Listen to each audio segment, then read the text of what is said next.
If you were fixing your bra straps, fussing with wires, or battling your bra during this podcast, stop right now. You'll want to hear this. Those bra problems, those problems you thought you had to live with, Third Love has solved them. Their bras make it easy to get what you want, whether it's ultimate cleavage, a smooth look, or stopping your shirt buttons from pulling. With over 60 sizes, including half cups you won't find anywhere else, you'll never be stuck between two sizes that don't fit. So stop settling for bad bras. Now's the time to treat yourself and get your problem solved. Save $15 on your first order with code PODCAST15 at thirdlove.com. Hi, everyone. This is Jillian with Court Junkie. Court Junkie is a true crime podcast that covers court cases and criminal trials using audio clips and interviews with people close to the cases. Court Junkie is available on Apple Podcasts and podcastone.com.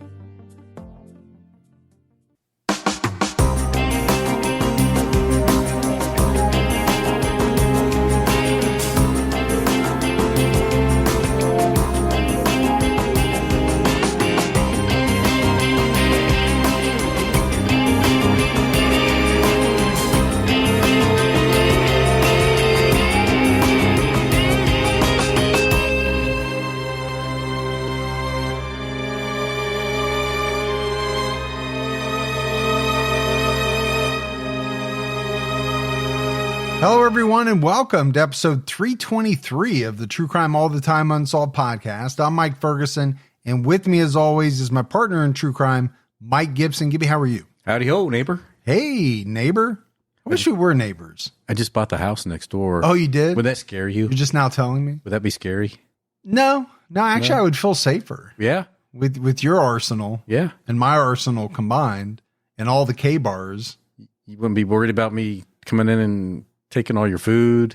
No, that doesn't threaten my safety at all. No. It might hurt my my checking account, but I just happen to stop by every night at dinner time. Hey, I had a question about the upcoming podcast. Oh, look at that. what you cooking? Yeah. Hey, let's go ahead and give our Patreon shout outs. We had Madison Campbell, What's going on, Madison? Karen Drake, Hey, Drake. Mandy Dubler, Appreciate that, Mandy. Kimberly Lawhorn, Hey, Lawhorn. Kayleen Parrish, Well, what's going on, Parrish? Haley Cowan, Hey, Cowan. Leanne Robinson, Appreciate that, Leanne. Holly Brisley, Hey, Brisley. Suzanne Jackson, There's Suzanne. Elaine Pepard, Oh, thanks, Elaine. Haley, What's up, Haley? Judy Kinchlow, Well, thank you, Kinchlow. Teresa Stanley, Hey, Teresa. Jill Sugars, What's up, Jill? Alice Kehoe, Hey, Alice. Charles Boyer, Well, thanks, Boyer. Cassie Michek. You had a little struggle with that. I'm just going to What? say, what's up, Cassie? I think I've said it 4 different ways somehow. And last but not least, Beth Millar. Hey, Beth. And then if we go back into the vault, this week we selected Nancy Zeker. Seekers, well, amazing. Yeah, we appreciate the new support, the continued support. We had 2 great PayPal donations from Matthews Katz, Frankenberry, Countess Chocula, and Booberry Jr. Well, thank you, Frankenberry, Countless Chocolate, and Booberry. And then we had a rather large donation from Robert Van Ditty. Well, thanks, Robert. Appreciate that. Gibbs, we have an episode out right now on TCAT. It's on Thomas Lee Bean, an 18-year-old high school student who murdered and dismembered an Olympic skier. You had a weird dream as a child. Oh my gosh. Obviously the murder is horrific, but it's his reasoning behind it. And then it's his defense. And there's just so many strange twists and turns to it. Make sure you check that out. All right, buddy. Are you ready to get into this episode of True Crime All the Time Unsolved? I'm ready. We're talking about the murder of Ann Heron. On August 3rd, 1990, Ann Heron was viciously murdered inside her own home. There were reports of a mysterious jogger, a blue van, and a blue car speeding out of the driveway. But with all that, the case went cold. 15 years later, her husband was arrested for her murder, but the charges were dropped. So Ann's murder remains unsolved. But we know from that right there that we've got a lot to get into. Mary Ann O'Neill, later Heron, was born in Glasgow, Scotland on March 24th, 1946. Go Scottish. Exactly. Like to wear the kilt. And that was a good one. The first was good. The second one, went somewhere else. The kilt? No, the whole part of it. It just went in a different direction. Ann was first married to a man named Ralph Cockburn. They had 3 children together. They divorced, and Ann moved to England in the 1980s. She met her future husband, Peter Heron, in 1984 when he was on a golfing trip on the Isle of Bute in Argyll, Scotland. Sounds like probably some really good golf, since didn't golf get invented over there? Yeah, it's the birthplace of golf. Yeah. Scotland. I've always had a dream to go to Scotland. To golf? No, I don't really care to golf there, but just to, I am Scottish. So Fergus, son. Fergus, son of Fergus. Yeah. You just want to wear a kilt. I actually could do that here in my own home. Wear a kilt? If I really, really wanted to. You wore less than that, so. The Daily Record reported that their relationship started in 1986. Peter was married at that time. Like Ann, he had 3 children. Ann and Peter arranged to meet in Darlington, County Durham, England. Peter divorced his wife, and he and Ann got married that year. Peter and Ann moved into a house in Middleton, St. George, on the outskirts of Darlington. One source described it as a luxury home. Their home was named Aeolian House. I don't know if I'm pronouncing that correctly, but it was located just off the busy A67 road. They do that in some spots over there. They name their homes. Well, my thought was you probably are looking at what they are terming luxury house if you're naming it. Yeah. Especially here in the States. Most people don't name their home unless it's, like an estate, something pretty large. They can put it on like the gate that swings open. Yeah, exactly. By 1990, Peter was 53 years old. Ann was 44. He worked for a local haulage company. According to the journal Newcastle upon Tyne, Ann worked part-time as a care assistant at a local care home. The Daily Record reported that Ann wasn't happy in England and she missed her kids, who at that point were adults living in Scotland. Ann was also reportedly scared of being home alone. And I don't know that that's all that unusual. I think my wife's not a big fan of being home alone. She's not her cup of tea. Like you said, some people are just scared to be in a home alone, unless you're Kevin. From Home Alone. Yeah. August 3rd, 1990 was a normal summer day. Ann went shopping with a friend that morning. She was looking for a birthday present for a party she was supposed to attend that evening. Peter's workplace was close to the house, so he came home for lunch. When he left, Ann was sunbathing in their garden. Ann was last seen alive around 3 p.m. by a woman on a bus who saw her sunbathing. So apparently this garden was visible from the road. Peter arrived home from work around 6 p.m. He heard the radio playing, and he saw Ann's book, cigarettes, and their dog still outside. The front door was open. Peter found Ann face down on the carpet in a pool of blood. Her throat had been cut with a sharp knife, and her bikini bottoms had been removed. So we talked about a police officer finding, a dead body, a woman dead on our True Crime All the Time episode. Sure.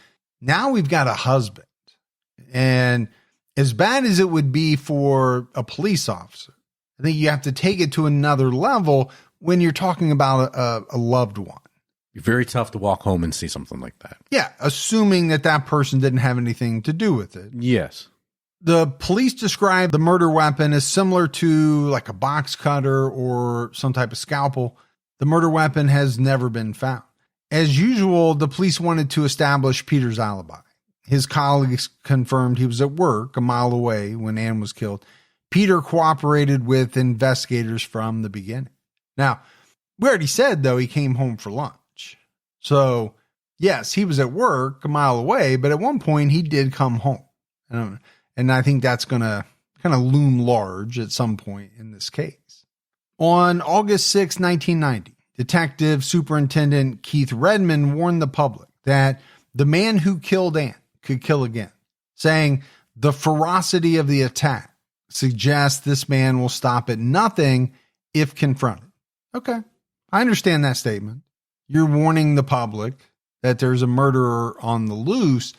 You know what that doesn't scream out to me is that they're looking or thinking that this was the husband. No, not at this time. It sounds like they are concentrating on a stranger. Yeah, because if you think it's the husband, there really is no need to warn the public. And right? induce panic. Investigators were treating the attack as sexually motivated, but there were no physical signs of sexual assault. But that makes sense to me. I mean, we mentioned it. Her bikini bottoms were missing. They had been removed. I don't think it's, all that hard to make that leap, that there was something of a sexual nature in the motivation. The police believed Ann knew or recognized her killer because there were no signs of forced entry, and Ann's dog normally barked at strangers. And there were no signs that the dog was attacked or harmed. According to the Journal, Detective Superintendent Redmond said, "We believe Mrs. Heron would have recognized him. She either knew him or was surprised by an opportunist, but we favor the view that she recognized him. She would always meet anyone approaching the house outside the front door as a precaution. She was a sensible lady." The road near Ann's house was very busy on the day of her murder. The police said they hoped a driver or pedestrian saw a suspicious vehicle or someone walking away from the house. The house sat 75 yards from like a pull-off area on A67. The police set up an incident unit at this, what was called a lay-by, I guess over there, and they stopped traffic to ask for information. And I don't think this is a bad idea. I mean, a woman on the bus saw her sunbathing. Right. So I don't think it's out of the question that someone driving past would have seen someone walking away from the house. But it also means other people passing by could have seen her sunbathing, and maybe an individual got the wrong idea. Yeah. No, absolutely. You mean, and then chose to target her. Yes. 2 cars were seen in the area on the afternoon of August 3rd. One was described as a blue Sierra or Montego type car. The other was a silver Mercedes type, seen on the road near the house with flashing lights. Now, I don't know what a Sierra or a Montego is, because here in the States, a Sierra is a truck. You and I both own one. Yes, we do. On August 7th, 1990, Peter Heron made an appeal to the public for information. The following quote comes from the Journal. "On Friday, when I went home and discovered Ann, it's a feeling that is impossible to describe. This maniac deprived me of a lovely wife. This maniac deprived her children of a lovely mom. This maniac deprived her grandchildren of a lovely grandmother. This maniac deprived my family of a friend they were getting to know very closely. I want to appeal to the men and women of this country to find this man. He is obviously walking around somewhere. There must be somebody sitting with him today. It's almost certain that he is married, possibly with children. If he's not married, it's almost certain he has a girlfriend. I would appeal to that lady to give all the help possible to the police. It won't bring Ann back, but I am looking to the lady who suspects her partner to be this man. I just want her to put herself in my place. When I walked into that room, there is a possibility that this man could do it again. The realities are, it's going to be somebody's wife, girlfriend, or daughter. He has to be caught to stop somebody else going through the agony that I and my family are going through." So I know it's pretty long, but I wanted to read it because it's so powerful. Yeah. Now, it would be more powerful coming from him in his own words, but I have to try to be the next best thing. I think most people who, study true crime would look at this one of 2 ways. There's probably only 2 ways you can look at it, really, right? One is he's very sincere. Right. He's hurting. He wants this man caught, and he doesn't want this man to hurt anyone else. Or you look at it more cynically and say, he's saying what he has to say. It's a strong possibility too. Because to say anything else, or maybe to not say anything, would make you look guilty. Yeah. The lack of compassion at this moment would not be good. Peter described Ann as a beautiful woman who would never hurt anyone, saying she exuded light from her eyes. Her eyes sparkled. Nobody could fail to love her. It was the best time of my life when I met her 10 years ago. So, I think if you just take him at his word, this is a man who loved his wife. Yeah. He's hurting and, he wants justice and he wants this guy caught. On August 8th, the police were following new clues in the investigation. Investigators were trying to find a male jogger in a car with a distinctive antenna that were seen near the house on the afternoon of the murder. The jogger was wearing a blue running vest and black shorts. He was seen running past the house in the direction of Middleton, St. George. A blue car was seen parked in a small entrance off the road near the roundabout leading to A67. The car was believed to be empty. A similar car was seen later that afternoon near Ann's house. It had a large, what was described as like a CB type antenna on the roof with chrome coiled springs on the base. The police urged the jogger and the driver to come forward. A man and woman seen in a Mazda 626 parked in a lay-by near the house were also being sought. The Mazda was seen at 2:45 p.m. The Journal also reported on a blue Sherpa type van with a Trident logo on the side, which was seen parked at the bottom of the house drive between 5 and 6 p.m. It was believed to contain 3 men. So it sounds like they're getting all type of leads. Yeah, and I think a lot of this probably comes directly from the appeal. Hey, a lot of people pass by. If you saw anything, let us know. And I don't know what you make of any of this, but I think if you're the police, you want to talk to anyone you can. Absolutely. The more you know about that day, the better off you're going to be. 3 men in a van at the end of the driveway, it's a little concerning. Sure it is. Now, they could have been turning around or doing whatever, but you want to talk to them. On August 8th, a woman called the Darlington police and asked to be put through to the incident room. She said, "I must speak to someone about the murder." But then she hung up without giving her name. A police spokesperson said that the woman was upset and crying. So, I think if you're the police, you got to be stunned. Sure. Almost thinking somebody was about ready to give us what we need. Yeah. And then at the last minute decided not to. It makes you wonder, what was that information? Yeah, we don't know who it is. We don't know how to contact them. On August 10th, the public learned that Peter was involved with another woman. At the time of Ann's murder, detectives confirmed they had interviewed this woman and that she admitted she had what she called an association with Peter. And I think it's probably this, more than anything else, that caused the police suspicion to turn towards Peter. And that doesn't surprise me, because now you've gone from the loving, grieving husband to, in the eyes of police and maybe in the eyes of many other people, a cheater. Yeah. Who could have possibly now had a motive. Yeah, and it discounts everything that you said about your lovely wife days before. It could. All of that could still be true, but you're right. It could put at the very least, maybe put a different spin on it. A spokesperson for the Darlington Police Murder Squad said, according to the Journal, "We can confirm that we are aware that Mr. Heron was having some sort of association with a Mrs. Dobson. She is a part-time barmaid at Dinsdale Golf Club, where he's been a member for a number of years." Keep using this word association. You and I have an association. Not that type of association. But not the type of association that I think they're talking about.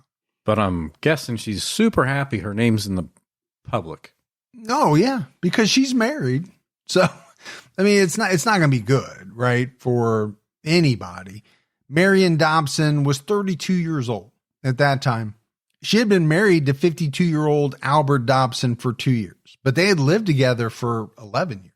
Her son Jason told the Journal that Albert had booted out Mary on August 9th after she confessed to having an affair with Peter since November 1989. Well, she shouldn't have been shocked about that. that Albert was going to kick her out? Yeah. No, I think a lot of people go through that. I mean, if you're going to admit something like that, most partners aren't going to take it very well. Yeah, they're not going to say, that's okay, stay. Now, you might be able to work it out, but I think the initial reaction is going to be get the you-know-what out. Exactly. Well, the other thing that caught my attention was that it said, she had been married for 2 years. Well, of those 2 years, she's been having this affair for almost half of it. Yeah. Jason Dobson said, as quoted by the Journal, "I don't know Mr. Heron, and I'm glad I don't. All that performance on television about being deprived of a lovely wife was farcical. He said he had 4 happy years of marriage. Surely he meant 3. He had been carrying on with my stepmother since November. Mr. Heron told the press conference his life was ruined. Well, I think it is my father's life that's been ruined. And, this is all about perspective. Sure it is. I think actually you could have both people's lives ruined. Multiple people's lives ruined. Yeah. I mean, Peter Heron could have been one of those have your cake and eat it too type of guys.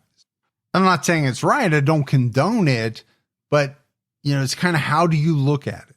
Was he really broken up?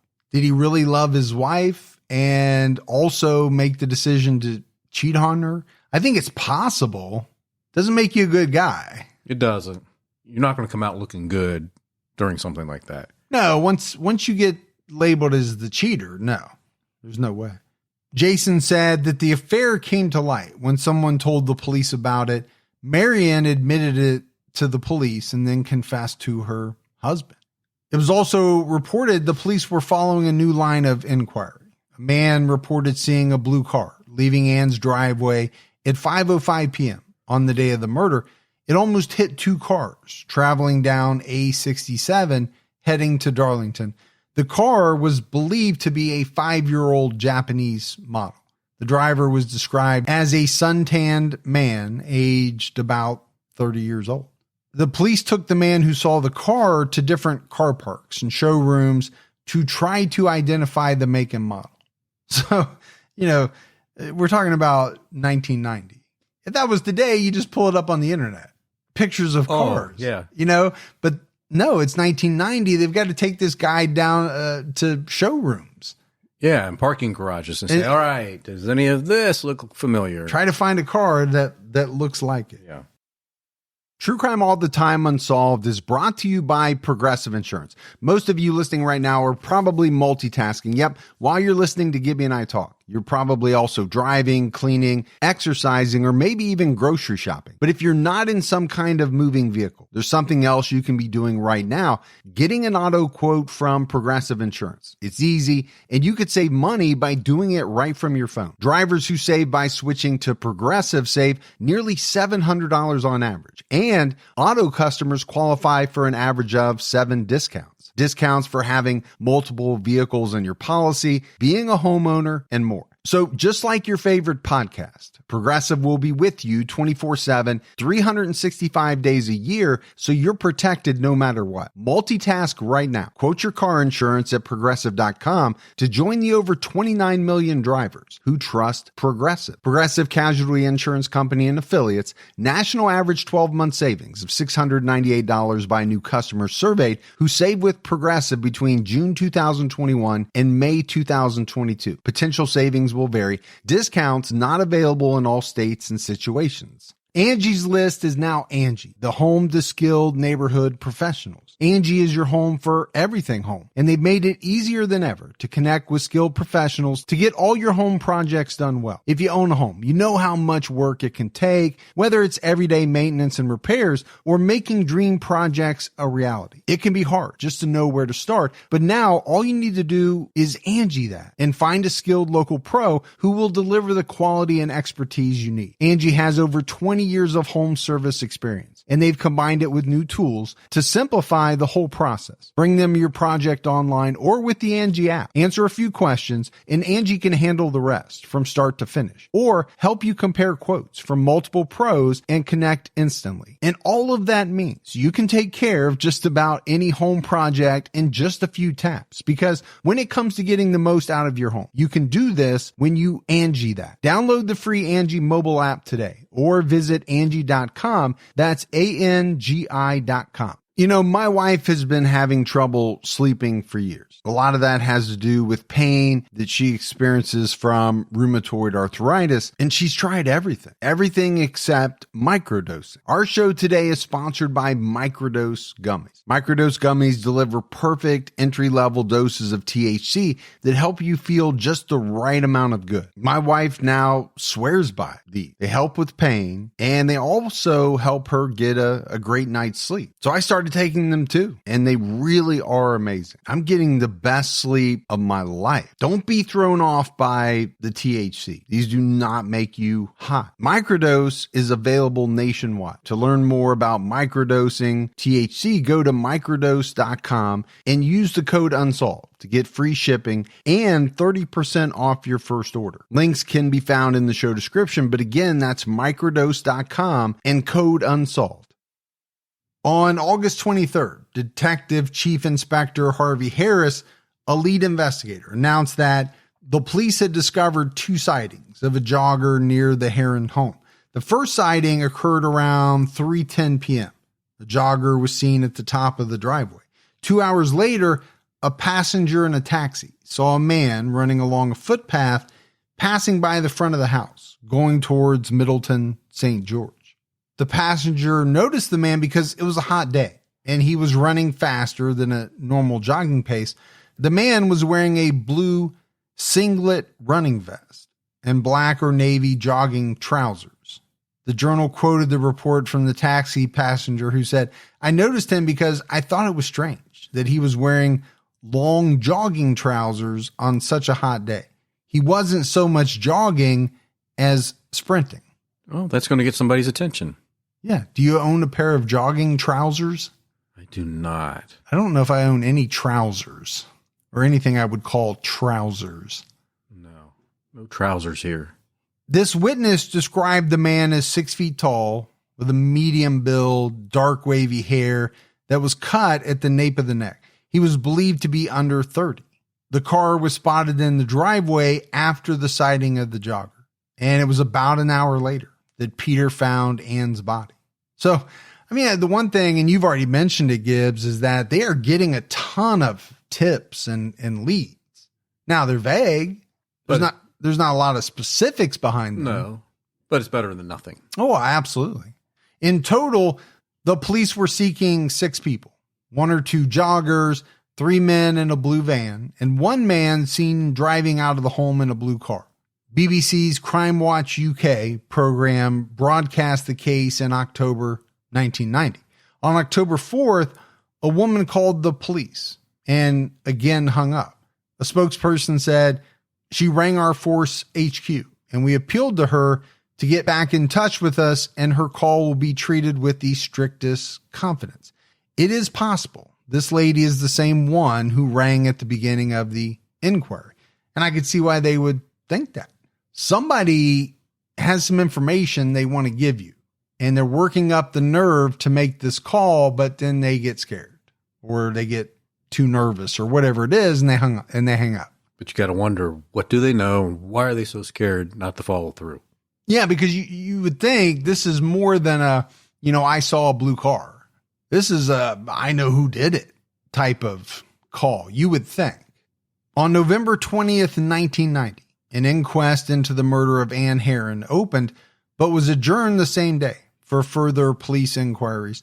A coroner was told that Ann died from shock and blood loss after her throat was cut.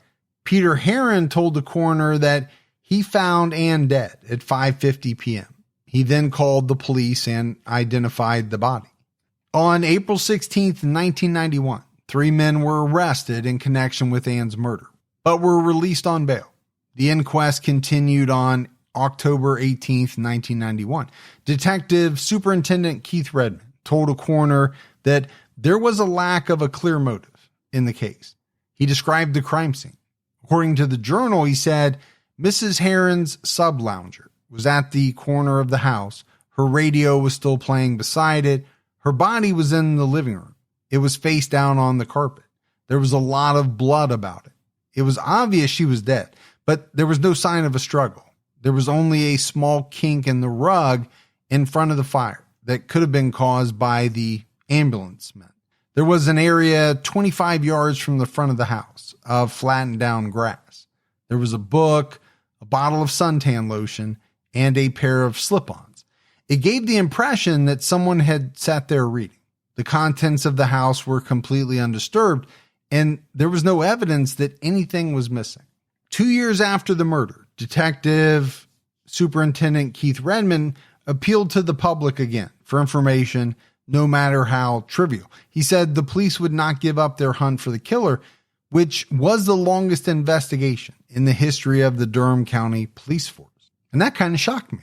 It's a pretty good record, actually. Yeah. If you think about it, I hate to say that. If that's the longest investigation ever they've had, means they're either doing something right or don't have a lot of crime or solving things that shouldn't have been solved. Yeah. I don't know. There's a lot of ways you can look at it. I mean, but you got to feel kind of confident that maybe they're going to eventually get to the bottom of this if you're friends and family. Yeah. No, I think so. The police created a profile of the killer. They described him as a man in his mid-30s. He had access to a blue car, possibly an older Vauxhall. I don't know if I'm saying that correctly. Cavalier, which I am familiar with, or Japanese model. He was tan, indicating that he probably worked outdoors. The police also believed he knew Ann and that she let him into the home. In January 1993, Peter Heron married 50-year-old Frida Bundy. They met when he was on a business trip in Scotland. Peter said he poured his heart out to Frida, who was a widow, and that she helped him get over the tragedy. So just a little bit more than 2 years after finding his wife murdered. Yeah, and I think, people will look at it different ways. Sure. There are a lot of people that will say, 2 years is a long time. You have to move on with your life. Yeah. He met somebody new and he got married. Okay, no problem. And there are other people, who will say it's too soon. Too soon. You're still looking for the killer. You don't know what happened. By 1993, the police had worked over 100,000 hours in the case, which had reportedly cost over 250,000 pounds. Over 6,600 people had been interviewed and over 3,600 cars had been checked. That's a lot of investigation. It is. I was kind of shocked at the 250,000 pounds because by my math, that's 2.5 pounds per hour. And it seems like it would cost a lot more than that. 100,000 hours of work in the case. Yeah, I'm just trying to think of the conversion from pounds to dollars. I think pounds were a lot more than a dollar. Yeah, they can't be that much more. They could be 1 point something more. Yeah. So still, you're talking dollars per hour. You're not talking 5, 10, 15, 20. You're talking a few dollars. I don't know. It just didn't seem right. But in October 1994, a new team of detectives, psychologists, and forensic experts were assembled to look into fresh leads. The new probe centered around a series of anonymous handwritten letters that were sent to the police, Peter Heron, and the Northern Echo newspaper in Darlington. According to The Guardian, the letter said, "Hello, editor.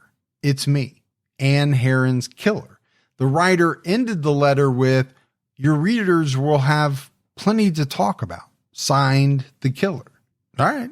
You had a little Zodiac vibes there, BTK vibes. Yeah, someone playing around with the investigation team. Well, playing around, but are they the killer or are they someone not associated with the murder at all? Yeah. I think that's what you got to look into. I did find it strange that it said sign the killer. You're not even going to come up with a name for yourself? Just like the killer. Some cool name or something. Right, like the Zodiac's an interesting name. The Son of Sam. Officers planned to obtain handwriting samples from the people who were originally interviewed, including Peter Heron. Obviously, they want to know who wrote that letter. D.S. Redmond told the public that the letters were received over an 8-day period earlier that year. He said, as quoted by The Guardian, "We cannot ignore the possibility that the letters may have been written by the killer. They contain vivid and authentic detail, and the author is clearly taunting us." So obviously there was a lot more information in the letters than what was printed in The Guardian. But I'm assuming those authentic details, the police didn't want, to get out. Yeah. In June 2004, the Durham police started a cold case review led by retired detective inspector Ian Phillips. Phillips reread hundreds of statements, evaluated samples gathered at the crime scene, and looked at a file of 100 suspects. The police also commissioned a private company to do a computer reconstruction of Peter and Ann's house. The reconstructed crime scene was used to test theories about what happened before and after Ann was killed. In July 2005, it was reported that investigators hoped technological advances would allow them to examine samples from the murder scene. And that makes so much sense to me because you think about, how much technology advanced in those 15 years. It was mind-boggling. Just like how much it's advanced from that point to now. Mm-hmm. A few months later, on November 9th, 70-year-old Peter Heron was arrested on suspicion of murder. It was reported that Peter's DNA was found on Ann's body. Peter Heron was remanded into custody on November 11th. On the 17th, he was granted bail at the Teesside Crown Court. During the hearing, it was said that Peter had remarried and moved to Wishaw, Lanarkshire. His third wife died of cancer in summer 2005. Now, I want to go back to the DNA. Would it surprise you if they found Peter's DNA on Ann's body? I would say no. And that's kind of where, my mind was going as well. You would almost expect it. Yeah. Yeah. That's his wife. You hug, you touch somebody's arm. Okay, I don't know where they found the DNA. Yeah. But obviously, skin cells and hair and things like that, there's going to be a lot of transference between husband and wife, even, without being in the rumpus room. That's true. I'm sure you have my DNA on you. Okay. I don't know that came out exactly the way you wanted it to, but I think I understand what you mean. But 3 months later, on February 9th, 2006, the murder charge against Peter was dropped. Solicitor Peter Wishlade issued a statement on his client's behalf. According to the BBC, the statement is as follows. Mr. Heron believes and always has believed that this has been a malicious prosecution and feels that his integrity has been called into question over the past 15 years. The effect on his family has been significant. There never was any evidence at all linking him to the crime, and at the present moment, consideration in connection with a civil claim is being considered. The Durham police also issued a statement.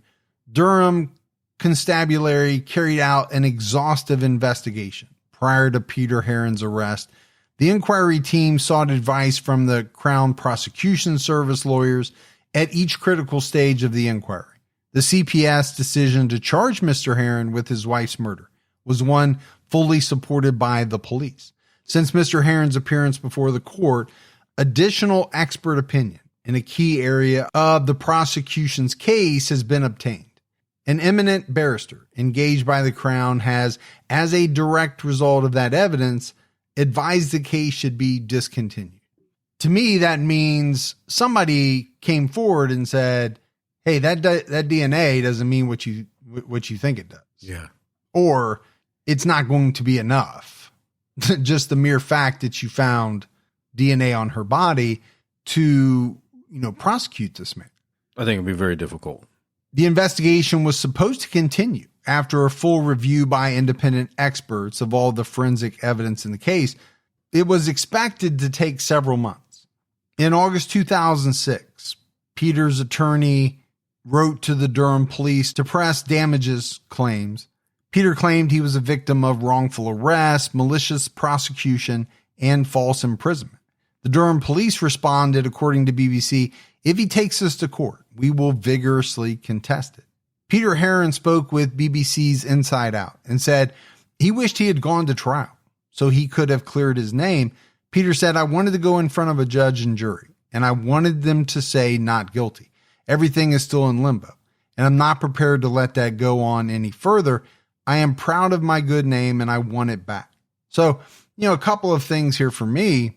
You don't often hear people say, "I wish they would have taken me to trial." Now, I get it. He was put under this cloud of suspicion. Right. And I'm sure there were people thinking, well, he must have done it, or they wouldn't have charged him, because that's kind of how it happens.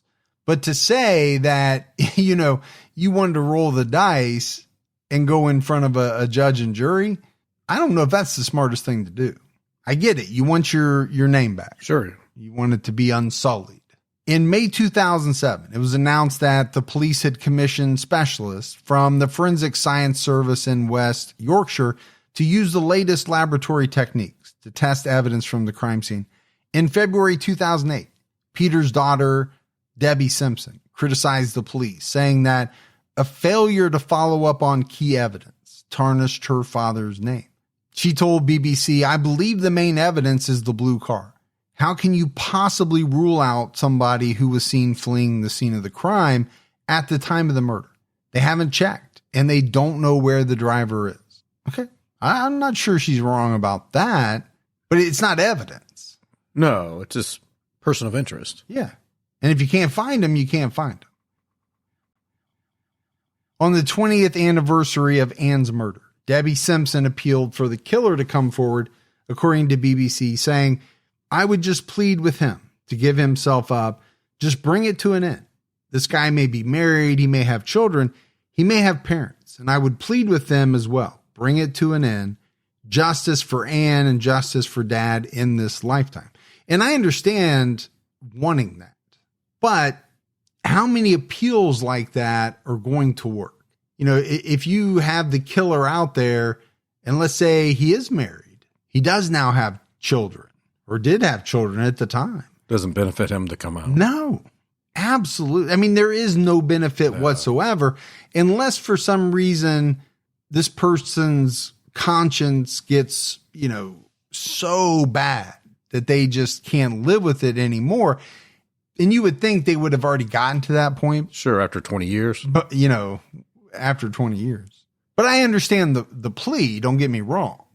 You have to ask, though, right? If you don't ask, if you don't put it out there. It doesn't hurt anything. Absolutely it doesn't. It doesn't hurt anything at all.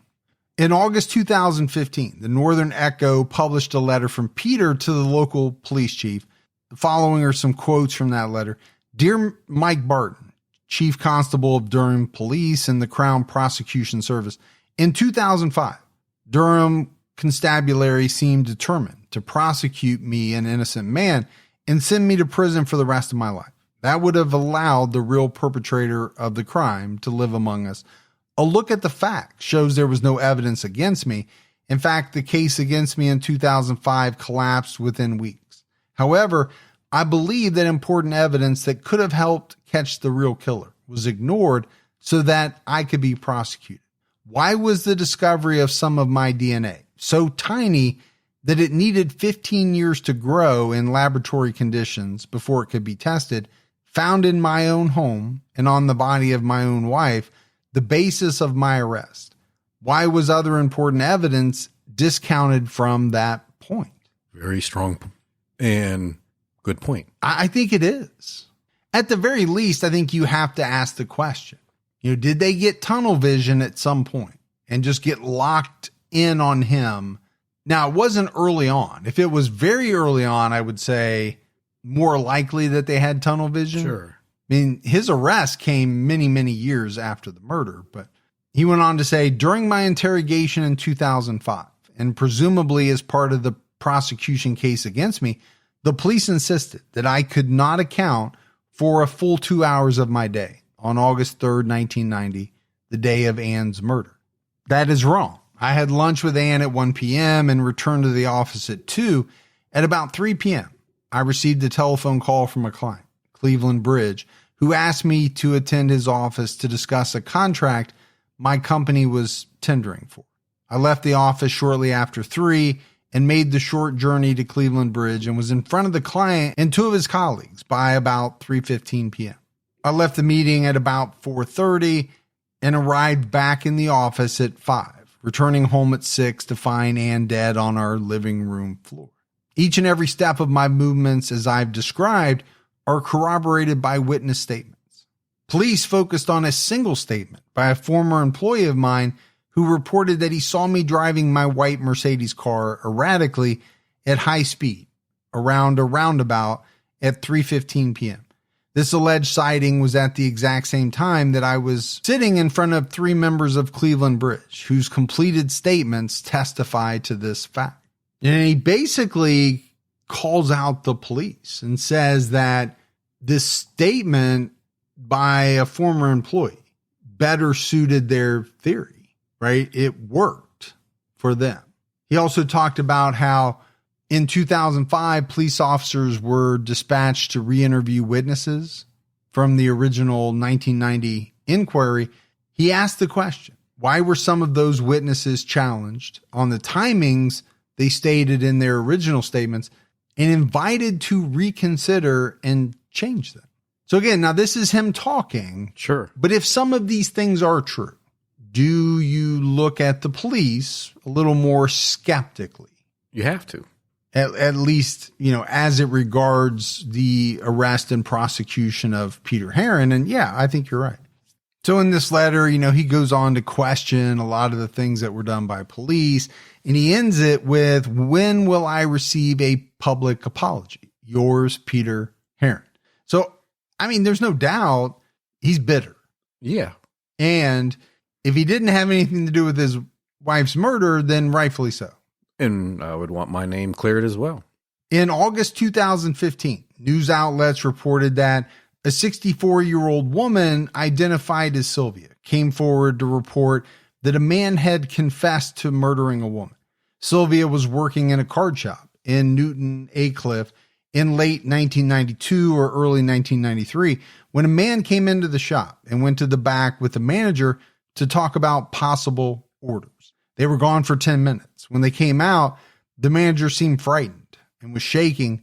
She told Sylvia, "You'll never believe what he told me. The man claimed he killed Ann Heron and would never be caught because he was moving to Australia." The manager wouldn't go to the police because she didn't believe the man. Sylvia said that years later, she read about the man who was seen speeding off from Ann's house. The man at the shop matched his description. So pretty interesting. Yeah. I don't know why this guy would, walk into a card shop and confess to the manager. Seems pretty strange. Doesn't seem very smart, that's for sure. It is brazen, though. Is that your goal, to work brazen in at least once every episode? It's my attempts. Okay. I like it. Sylvia said she briefly spoke to a police officer, but the Durham police never followed up on her claims. However, the Durham police said they acted on her information. They claimed that she didn't contact them until 2010 and that a detective spoke to her. So a little he said, she said. Well, you have a lot of people coming out and saying that the police didn't do their job. Now, is that true? Is that not true? Is it a case of, there's too much smoke not to be a little bit of fire? I don't know. Yeah, that's a good point.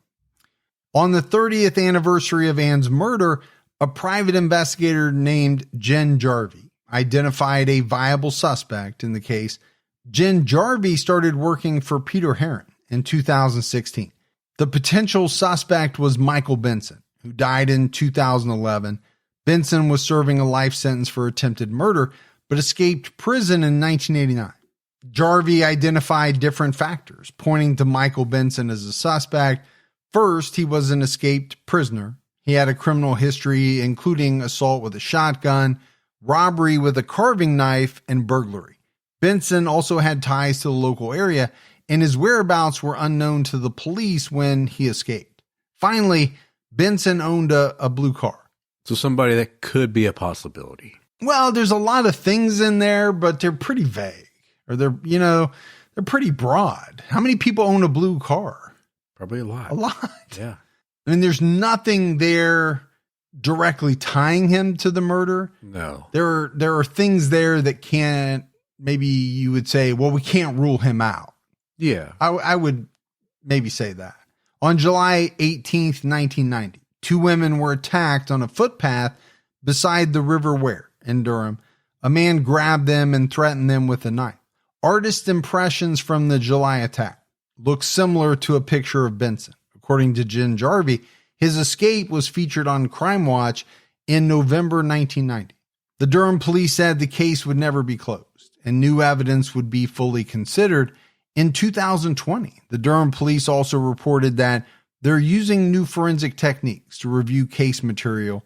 Peter Heron told BBC that he had high hopes the killer may have been identified. Jen Jarvie believes there is no evidence pointing to Peter as the killer based on his movements that day. She told BBC it was not physically possible he was the killer. And I would say that's true if all of these people who have backed up, his chronology that day are telling the truth. Yeah. Be his alibi. I mean, the only time that is really unaccounted for of his is between 1 and 2 when he said he was home for lunch. But to me, that part's kind of irrelevant because at 3 p.m., a woman sees Ann Heron sunbathing right from the bus. So he couldn't have killed her at lunch. And then after that, it seems as though he was with clients or, I don't know. It just doesn't seem like it's likely that he had the time to kill her. In April 2021, the Sun newspaper showed Michael Benson's ex-wife, Ruth Bennett, one of the letters written by the alleged killer. She confirmed that it matched Michael's handwriting. Ruth married Michael Benson in 1989. She didn't know that he was a criminal on the run. He disappeared from her home 8 months after the wedding and took her electric blue Ford Orion with him. The Durham police responded saying the Durham Constabulary carried out a major investigation into the murder of Ann Heron, and the inquiry has been subject to significant review. We will continue to follow all reasonable lines of inquiry. The force maintains contact with Ann's family when relevant updates are appropriate. In April 2022, Peter Heron's solicitors called for a review by the Independent Office of Police Conduct.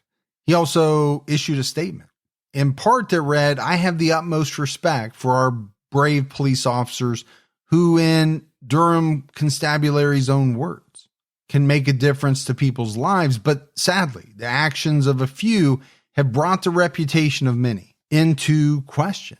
And, let's look at the police outside of this case. Let's look at the police in the United States. I think you could make this same statement about a lot of things that have happened over here.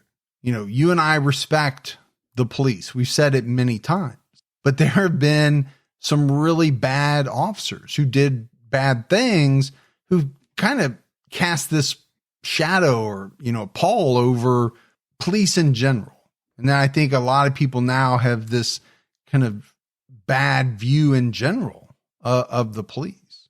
Jen Jarvie revealed to Darlington Live that potential suspect Michael Benson confessed to killing a woman in Darlington. A man who was incarcerated with Benson came forward after seeing his picture associated with the 30-year anniversary of Ann's murder. He claimed that Benson told him he killed a woman in Darlington who lived in an isolated home. Jen Jarvie told Darlington Live he described the house, said he had gone up the drive. He said he had gone to burgle the place and had come across this lady and had murdered her. When you're in prison, there's always this hierarchy of what are you in for? And the chaps thought at the time it was just a bit of bravado. It was only when he saw on TV Michael Benson's face when they were talking about the murder of a lady in Darlington did he put 2 and 2 together. It's not a case many people know about. Jarvie added that the man wrote and signed a statement of truth about his confession. In May 2022, a spokeswoman for the Durham Police Force said, according to T-Side Live, Durham Constabulary has undertaken considerable investigation into Michael Benson.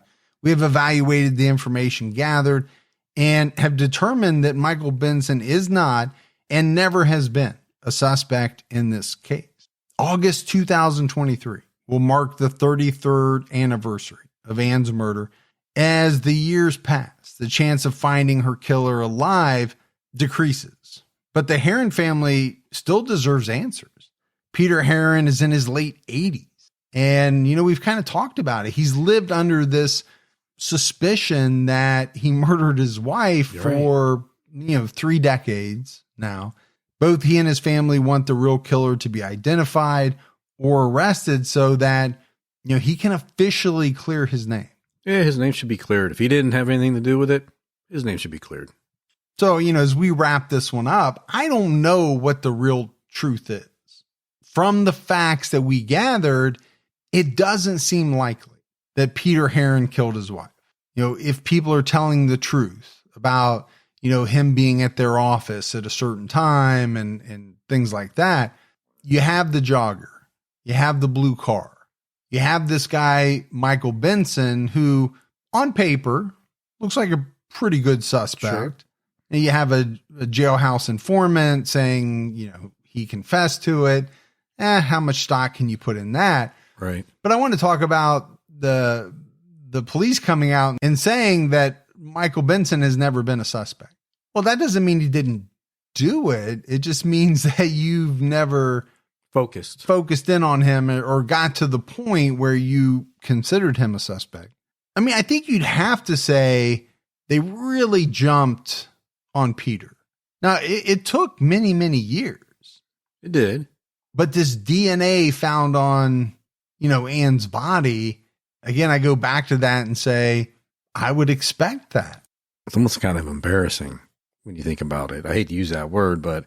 And there wasn't much in the research saying that, the charges against him were based on really much more than that. Yeah. I mean, if it's based on the DNA on her body, I would think it would just be embarrassing because you would have to realize that that's going to happen. Well, and the expert comes in at one point and kind of pulls everybody aside, and we don't know exactly what the conversation was, but it sounded like it was something along the lines of, hey, this doesn't mean what you think it means. You can't go forward with this. Right. Yeah. Kind of putting the brakes on them. Or, you think about what ifs. DNA still relatively new in 2005. Could the prosecutors have gotten a jury to believe that meant he was the murderer? Maybe, but we don't know. You think a good defense will be able to counter that, but who knows? Yeah. We've seen juries swayed by so-called science because the prosecution says it means this. They have experts that say it means this. Well, years later, it turns out that it couldn't mean that. Right. But you have a jury made up of lay people who are not forensic experts. Why would the prosecution lie to me? Yeah. Or why would this expert lie to me? Yeah. They're trained. They're supposed to know what they're talking about. So, I don't know. I don't know. This is a real mysterious case, and I don't know if the police dropped the ball or not. Yeah. There are a lot of indications that maybe they did. Well, I hope for her family, they get the answers that they deserve and want. Yeah. I mean, at the end of the day, we want justice for Ann. Yeah. Now, if Peter didn't do it, then I think he deserves a little justice as well. Absolutely. In the form of, clearing his name. The man's in his 80s. Late 80s, yeah. How much longer is he going to live? Is he going to die still living under this cloud of suspicion? And that would be horrible if you really didn't do it. So, yeah, because really, can you fully mourn the loss of your wife if you've been considered a suspect? No, the only thing I would say is that I think he did have time to mourn because some of that stuff came many, many years later. Yeah, but, that's true. He had remarried. He was married then a third time, I think, or something. I don't know. But anyway, that's it for the case of the murder of Ann Heron. We got some voicemails, Gibbs. You want to check those out? Let's hear them. Hey, Mike and Gibby, it's Brad. First time calling in a couple of years, probably. Last time I called was when I caught up, finished T-Cat. You guys told me to go listen to T-Cat Unsolved, so I did. Caught up on both of them pretty long time ago. Reason I'm calling, I was listening to last week's episode of True Crime All the Time Unsolved about Sierra Breland. I'm from Georgia, and I heard you mention someone being held in Coweta County. It's actually Coweta County, but I didn't call just to correct you. There's actually a movie starring Johnny Cash and Andy Griffith called A Murder in Coweta County, based off a real story. Be a pretty cool one to check out. It's available on Amazon. Really cool movie. Anyway, keep your own time ticking. Well, that sounds good. I'll have to check that out. Yeah, I will too. Shocking that I messed up a city name. I told you. Name. I said, you're saying it wrong. Yeah, you did the whole time. Coweta. You just said Coweta. Coweta. That's not it either. Whatever it was. Coweta. Yeah, Coweta. Oh, you cracked me up. Hi, this is Caitlin from Watson, North Dakota. I have I've loved the show, been listening for a long time. I clean cars all day, and I listen all day long, so I get caught up. Switch to different podcasts, come back, get caught up again. I've got 2 episode suggestions. One's for Solved and one's for Unsolved, and they're both local. The Solved one is Savannah Graywind. She was a 22-year-old that was pregnant and murdered, and her baby was cut out of her stomach.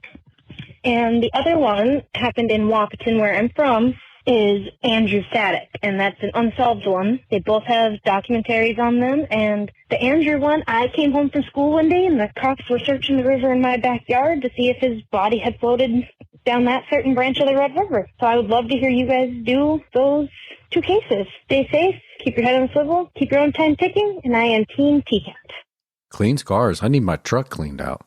We'll get on that. No, I need somebody to do it. Time. You got nothing but time on your hands. It's not like you work a full job and then do this podcasting or something. Not at all. Those are 2 good cases. No, they are. The Savannah Graywind we get requests for a lot. And actually, there was something in the back of my mind where I thought we had done it, but I guess we haven't. So many cases, man. I know. 300 and some. It's hard to keep track of. Just on T-Cat. Yeah, just on T-Cat and then all the ones on Unsolved. But we appreciate it very much. All right, buddy, that is it for another episode of True Crime All the Time Unsolved. So for Mike and Gibby, stay safe and keep your own time ticking.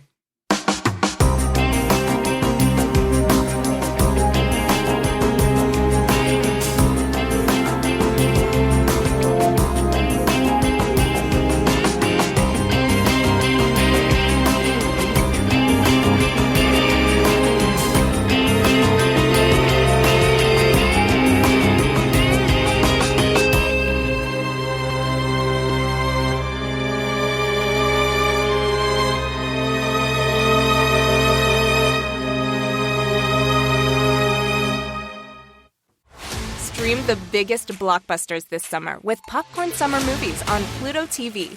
Experience nonstop action with the first 4 Mission Impossible movies and Top Gun.